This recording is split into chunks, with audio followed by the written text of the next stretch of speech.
So, Paul, well done on your contribution at the launch. Thanks, Jimmy. What do you think are the strengths of this monitor? Well, the great thing about the monitor is that it's an open source of data. So it's open to economic commentators, to policymakers, to people in the city.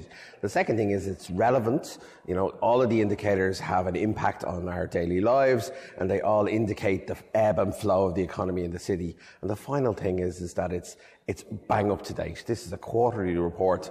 It's independent because it's not coming to you from one institution or another. It's coming to you from the 4 local authorities in Dublin. So it's open, it's independent, and it's bang up to date. And I think they're really important factors you need to have when you have a data source. And you're an economist, but this is actually quite digestible for anybody. Absolutely. I think when you read the report, when you look at the graphics, when you look at particularly the data gauges at the end of the report, you can see where we're going and where the issues are. And I use the example that the petro gauges or the dashboard gauges at the end of the report indicate whether we're running out of steam or whether we're overheating.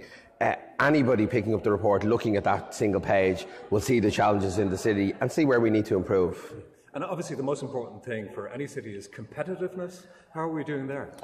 Well, look, I think when you have an economic report like this, you always want to put on the green jersey, or the blue jersey in this case, and to promote the city. And we have a great story to tell.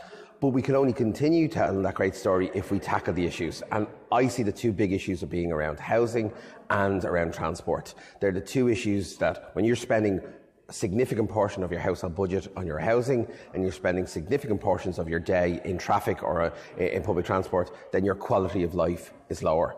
A great place to live in is a great place to invest in. If we can attract companies to a city that has shorter commuting times and lower housing costs, we will continue to be a good city. But that doesn't happen by accident. It happens by national policymakers stepping up to the plate.